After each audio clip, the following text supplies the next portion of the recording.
Thank you, Paul. Thank you, Moritz. It's a pleasure to be here and to follow Ira. Always challenging. Ira has interesting things to say always. So I found acetabular rim fractures to be fascinating, and so this talk is mostly going to share with you my frustration at still being unable to answer some important questions. My disclosures include the fact that I have great imaging colleagues who did much of this work, which is really only a step in trying to figure out what this is all about. The analysis of bony rim lesions in the young hip is much more complex than we in our small work group suspected.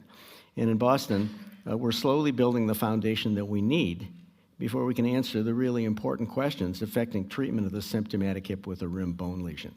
So I'm not going to give you the answers. I'm going to share mostly my frustration with how slowly this is going. The acetabular rim is clearly an area of interest. And ever since Professor Gans and Kai Clowie and Charlie Durnan in 1991 talked about the acetabular rim syndrome, we've been aware that it's an important component in hip dysplasia and instability, but later we know it is an impingement as well.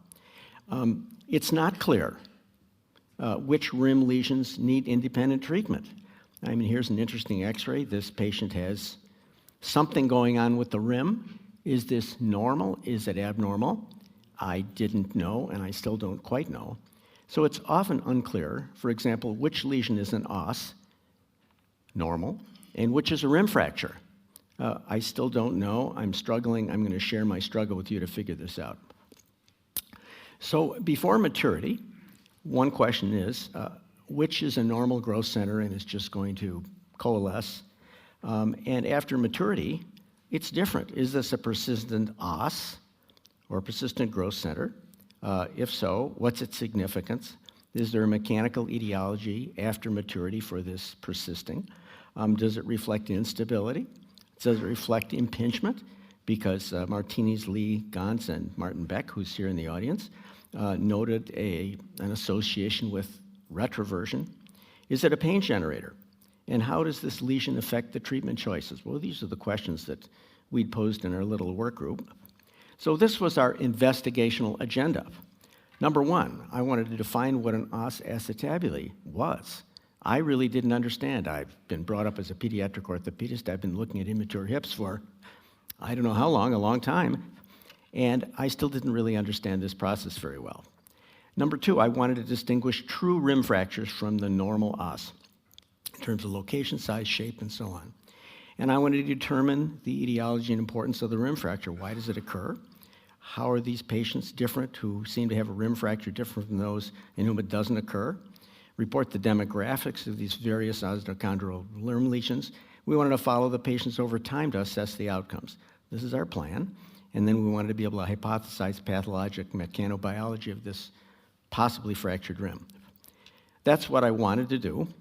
This is what we've been able to accomplish. The pluses are what I think we're on the way to sorting out. The plus minus is an area in flux, and the minus is certainly what we haven't done yet but want to do. So recently, in the last few years, it's become much more clear what the normal ossification process is of the rim. And I'll give kudos to Will Morris, who's here, and the Rady group, Vid Upasani and others, in terms of sorting out this normal process. The next thing I wanted to do was to sort out the true rim fractures from a normal os. And we did this. I've been talking to Hollis Potter this morning using natural language processing to look at radiology reports at our institution over a number of years. And all I can say is, this doesn't relate to HSS, it just relates to Boston Children's Hospital. I think I can describe there being chaos in our radiology reports. What do I mean by that? Well, we went on to try to report on the demographics of these various lesions. Well, to drop back away from my frustrating local environment to what others have found, if we go back to 1978, Ignacio Poncetti wrote a great paper reflecting a number of years of careful study of how the acetabulum grows and develops. And more recently, Will Morris, in 2015 when he was in Cleveland, did a terrific study of the ossification process of the posterior rim and its impact on the assessment of femoroacetabular impingement.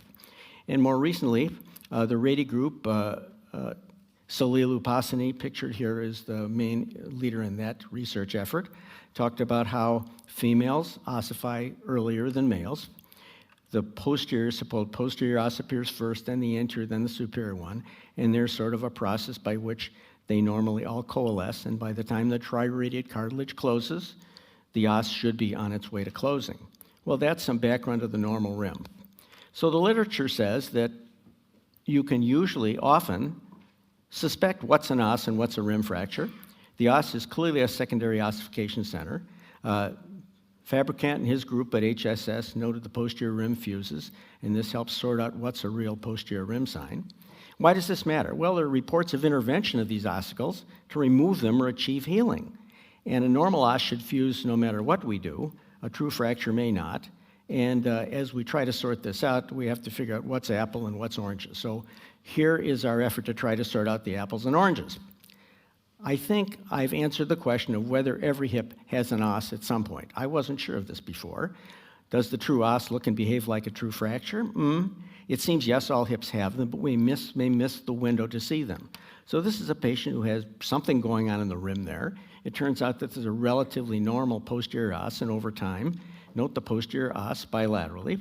Over time, you can see in these series of images, it finally, in the lower right there on the scanogram, it completely healed, in spite of the fact that there's a pretty abnormal head and probably not quite normal mechanics. So that one's healed so far. So our honest, simple initial hypothesis, as my radiology colleague said, well, wait a minute, we need to define this a little better before we embark with you on figuring out what to do in these more interesting patients. What's an os, what's an ossicle, what's a rim fracture, what's a fragment? And we hypothesized that there are different rim lesion characteristics, I'm going to call them rim lesions for lack of a better term, characterized with different age ranges and different hip diseases. So the steps to study this were to catalog these types of ossicles or rim fragments or whatever they are, classify them, if we could, according to morphology and location, and then determine if the morphological subtypes are associated with a specific type of disease and or age range. I'm not going to be able to be as clear as Ira was in his last talk, but I'm going to tell you what I did. We did a computerized search of imaging data, the database at our hospital, and we're planning to expand it beyond under age 21, but this is what we've done so far. We selected all the reports using natural language processing with pluses and minuses, looking for the terms rim fracture, rim fragment, ossicle, and os acetabulae. I was the orthopedic surgeon specializing in hip preservation surgery. There was an MSK pediatric radiologist, Sarah Bixby, who prospectively reviewed all the imaging exams. We tried to give a baseline diagnosis and confirm the presence of a lesion. And then Jade, the research fellow, reviewed the images, noted the site of the lesion, and classified them according to a morphology system. We excluded the reports with negative affirmation.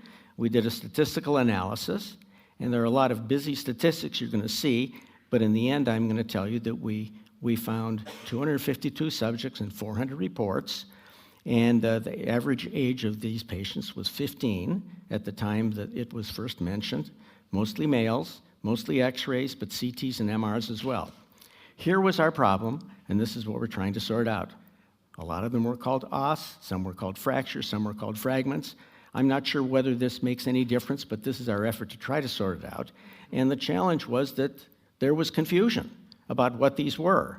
And then we tried to figure out who called what. It was quite confusing. What's an os, what's a fracture, what's a fragment? Well, all I can tell you is that we made an effort to categorize them morphologically. And the most pertinent group here is the other one.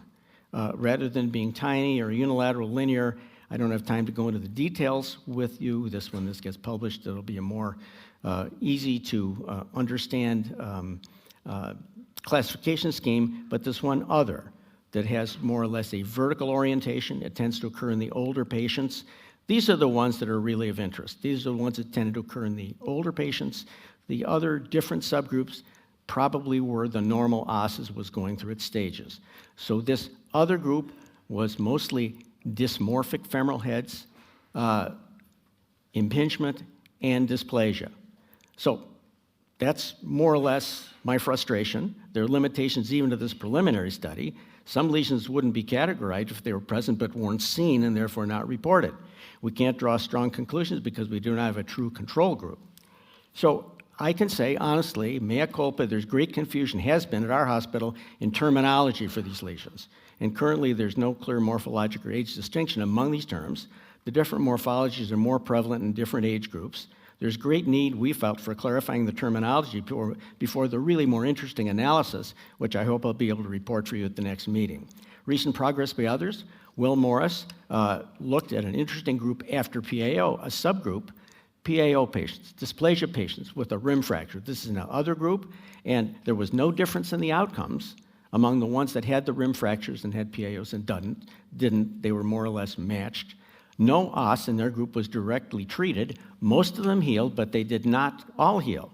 So it's still uncertain. I'm reporting my frustration here. 15-year-old female, patient of mine, 18-year-old female, another patient of mine. They both had fairly large rim lesions, one close to maturity, the other at maturity. One had the rim fracture fixed. The other did not have the rim fracture fixed.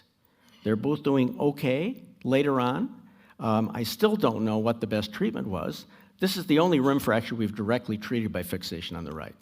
So in the end, my conclusions are, I'm sure the bony lesions contain important clues. There's often confusion in the immature hip between normal centers and other. There's excellent literature on normal rim ossification, but I didn't know it very well, and I'm assuming some others don't. All hips do have secondary rim growth centers.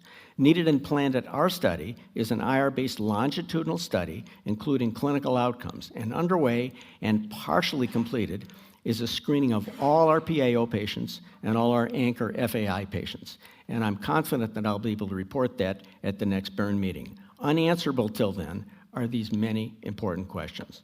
So rim fracture, what to do? We're still not sure. Thank you very much.